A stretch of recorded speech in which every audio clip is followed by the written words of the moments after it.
Hello friends, welcome to Indian study पर आपका स्वागत है। दोस्तों, जैसा कि आप सभी लोग जानते हैं कि हमारे चैनल पर लगातार यूपी जेल वार्डर की तैयारी चल रही है, जिसमें 4 वीडियो हम लोग डेली की प्रोवाइड करवा रहे हैं। सुबह 5 बजे करंट, दोपहर 11 बजे यूपी जी के, दोपहर 3 बजे हम लोग प्रोवाइड करवा रहे हैं हिंदी, और रात 9 बजे हम लोग प्रोवाइड करवा रहे हैं रीजनिंग, जो कि आपकी रीजनिंग की क्लास है। तो दोस्तों, इस वीडियो को लास्ट तक जरूर देखिएगा, क्योंकि वो एक छोटा सा प्यारा सा क्वेश्चन आप लोगों के लिए लास्ट में रखा गया है, जिसका आंसर आप लोगों को कमेंट बॉक्स में बताना है। तो हम टाइम को ना वेस्ट करते हुए पहले क्वेश्चंस की तरफ बढ़ते हैं। पहला क्वेश्चन 61।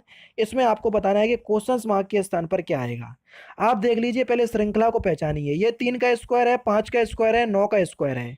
सॉरी, 3 का स्क्वायर, 5 का स्क्वायर और 7 का स्क्वायर, उसके बाद 11 का स्क्वायर, उसके बाद 13 का स्क्वायर, यानी कि 3, 5, 7, 11 और 169। ये 169 यानी कि 13 का स्क्वायर। ये सभी जो है वो आवाज्य संख्या हैं। आवाज्य संख्याओं का स्क्वायर हो रहा है।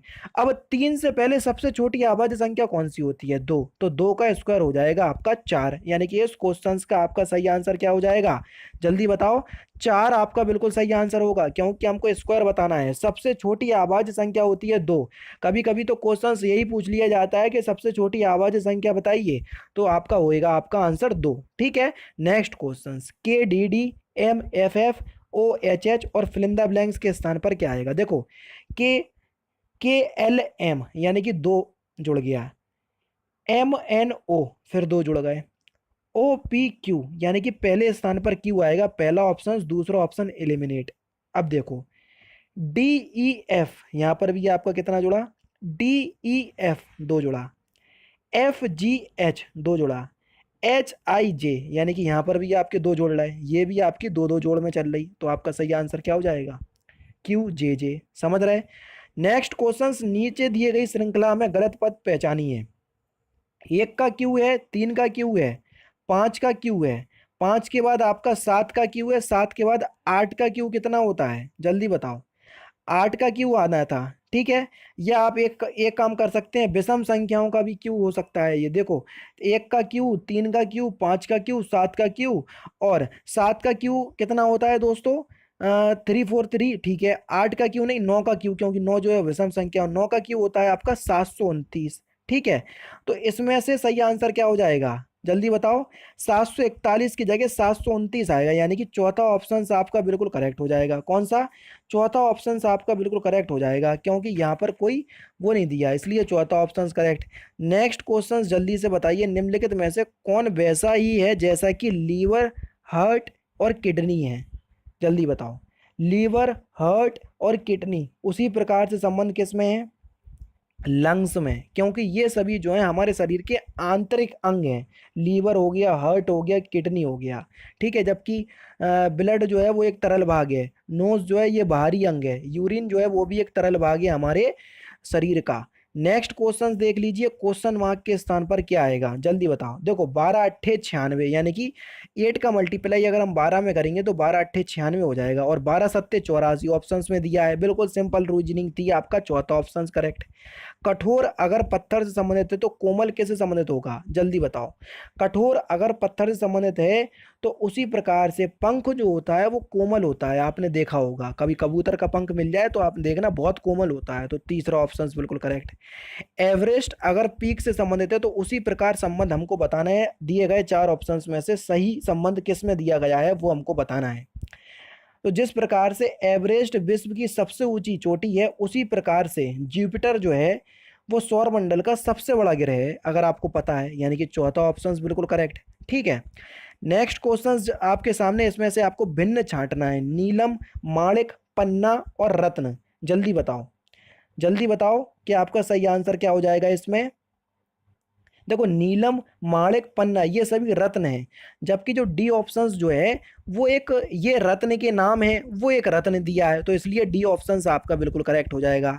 18, 40, 49 और 35, इसमें आपको बताना है कि विषम क्या होगा। देखो, 49 जो है वो 7 का वर्ग है, बाकी सब जो है उसमें वर्ग नहीं दिए, यानी कि इस क्वेश्चंस का आपका तीसरा ऑप्शन बिल्कुल करेक्ट। अब यहाँ पर देख लो, क्वेश्चन नंबर कौन सा है, देख लो 70। इसमें सही आंसर क्या है? देखो, ए का विपरीत जेड, एम का विपरीत एन, जी का विपरीत टी।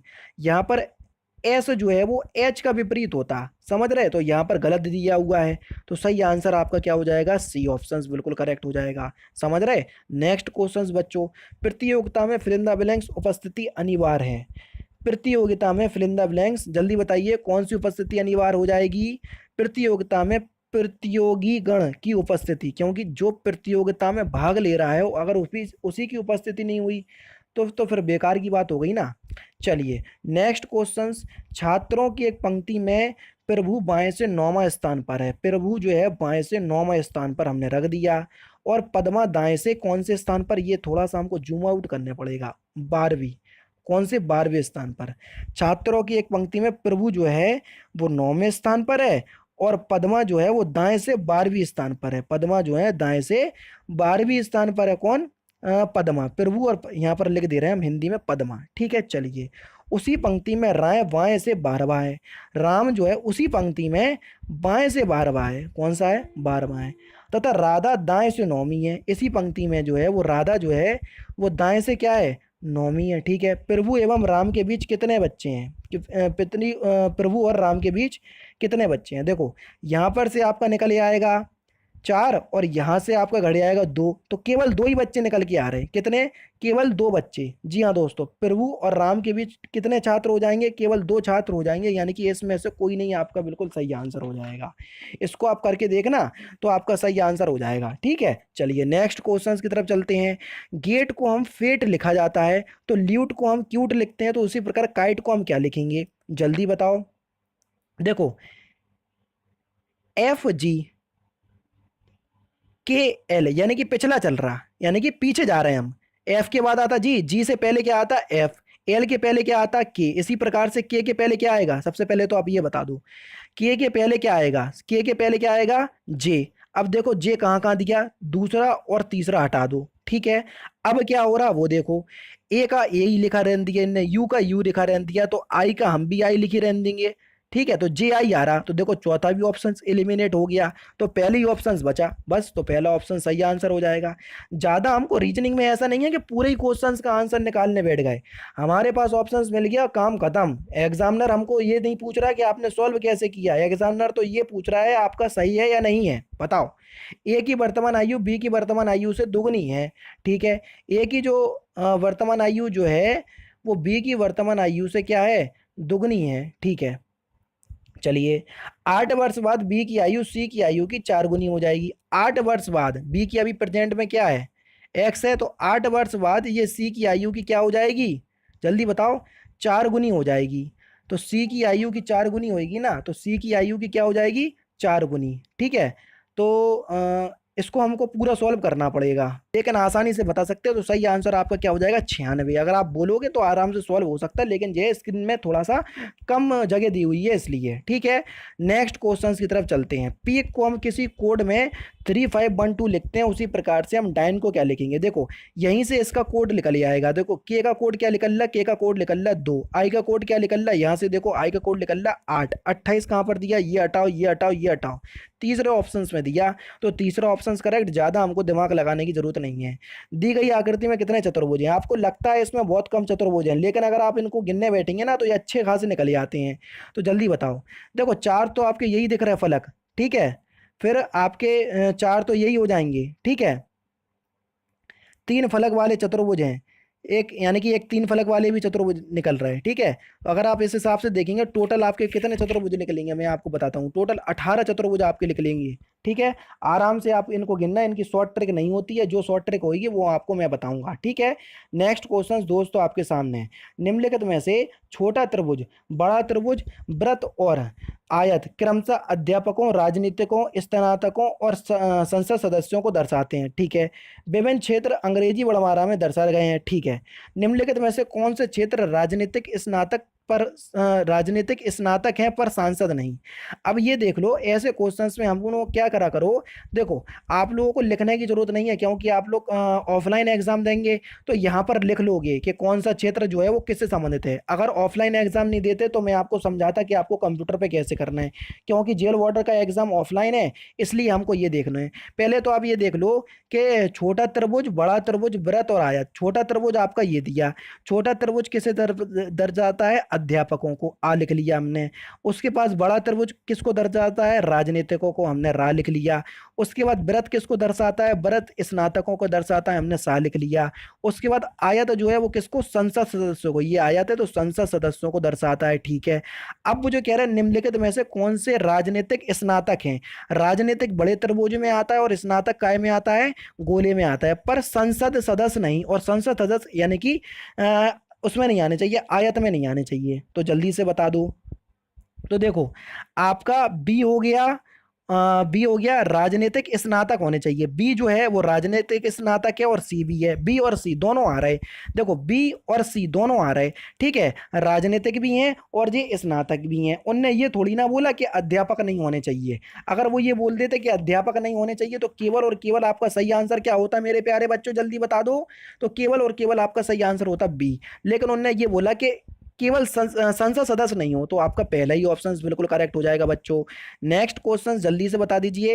एक छाया चित्र की ओर इशारा करते हुए सुरेश ने अपने मित्र सुनील से कहा कि वह मेरी माता, यानी कि सुरेश की माता, माता के पिता यानी कि सुरेश के नाना, नाना की इकलौती पुत्री यानी कि सुरेश की माँ। तो सुरेश का छाया चित्र से किस प्रकार का संबंधित है, जल्दी बताओ, जल्दी बताओ, छाया चित्र से किस प्रकार संबंधित है। क्वेश्चन नंबर 78 जल्दी बताओ।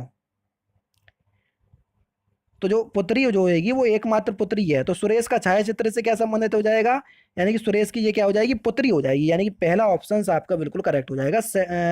78 का देखा जाए तो सुरेश की माता होगी, यानी कि सुरेश जो है वो पुत्र होगा, सॉरी सुरेश जो है वो पुत्र होगा। छाया चित्र से किस प्रकार संबंधित हो जाएगा, यानी कि सुरेश की माता है वो अभी हाल ही मैंने आपको निकाला, सुरेश जो है वो पुत्र होगा, ठीक है। यानी कि बी ऑप्शन आपका बिल्कुल करेक्ट है। सॉरी मैंने पुत्री बोल दिया तो माफी चाहूंगा, मैं समझा कि वो पुत्र लिखा हुआ है तो थोड़ा माफी चाहूंगा, ठीक है। जल्दी बताइए इसमें से क्वेश्चन मार्क के स्थान पर क्या आएगा, जल्दी बताओ, जल्दी बताओ, बहुत सिंपल है, आसानी से बता सकते। क्वेश्चन नंबर 79 का कौन सा ऑप्शन सही हो जाएगा, बिल्कुल ठीक। यहाँ पर देख लो कितने तीन लग रहा है, तो देखो यहाँ पर पहला ऑप्शन बिल्कुल करेक्ट, ठीक है। अब देखो सबसे लास्ट वाला जो है वो कोने में बैठ रहा है, यहाँ पर भी तीन है लेकिन इन्होंने बीच वाला कोने में बैठा दिया, इसलिए जी हट गया, जी हट गया, जी तो हट गया, ठीक है।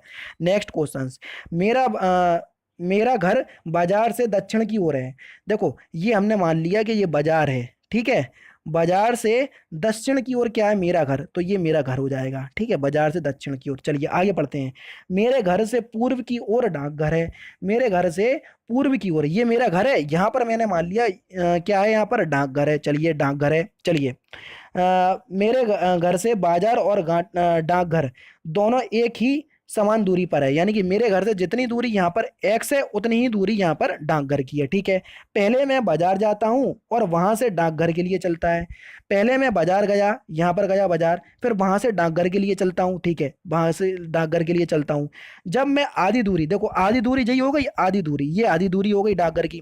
जब मैं आधी दूरी तय करता हूँ तो मेरा एक मित्र मिल जाता है और वहीं से हम दोनों घर की ओर चल पड़े। यहाँ पर एक मित्र मिल गया, इनका यहाँ से ये घर की ओर चल पड़े, यहाँ की ओर चलेंगे जी, घर की ओर चल पड़े। तब बताइए हम दोनों किस दिशा में चल रहे हैं, देखो ये दक्षिण है और ये पश्चिम है, तो किस दिशा में चल रहे हैं, जल्दी बताओ किस दिशा में चल रहा है, तो दक्षिण पश्चिम दिशा की ओर चल रहा है, यानी कि इस क्वेश्चन का कौन सा दोस्तों, बी ऑप्शन आपका बिल्कुल करेक्ट हो जाएगा। 80 का कौन सा ऑप्शन करेक्ट हो जाएगा आपका, बी ऑप्शन जो है वो आपका बिल्कुल करेक्ट होगा। बताओ बच्चों, ये होगा आपके 20 रीजनिंग के क्वेश्चंस जो कि मैंने आज की इस वीडियो में आपको करवा दिया। अब एक छोटा सा प्यारा सा क्वेश्चन आपके लिए, आप लोगों को इसमें ज्यादा दिमाग नहीं लगाना है, आपके लिए दर्पण प्रतिबिंब चुनना है। देखो ये दर्पण दिया हुआ है, ये दर्पण दिया हुआ है, सॉरी एक सेकेंड, ये आपका दर्पण रखा हुआ है, ये आपकी आकृति है। तो आप जल्दी से बता दीजिए कि चारों ऑप्शंस में से सही ऑप्शंस आपका क्या हो जाएगा। इस क्वेश्चंस का आंसर आप लोगों को कमेंट बॉक्स में देना है। तो दोस्तों ये थी आज की रीजनिंग की क्लास, कैसी लगी जरूर से बताइए कमेंट बॉक्स में। और साथ ही साथ आप सारी पीडीएफ चाहते हैं तो डिस्क्रिप्शन में टेलीग्राम चैनल का लिंक दिया हुआ है, वो आप जरूर से ऐड कर लीजिएगा। तो दोस्तों फिलहाल की वीडियो में सिर्फ इतना ही। अगर आपको वीडियो पसंद आए तो प्लीज दोस्तों वीडियो को लाइक कीजिए, शेयर कीजिए और साथ ही साथ हमारे चैनल को सब्सक्राइब करना ना भूलें, क्योंकि मैं रोजाना इसी तरह की वीडियोस आप लोगों के लिए लाता रहता हूं। नमस्कार दोस्तों, जय हिंद, जय भारत।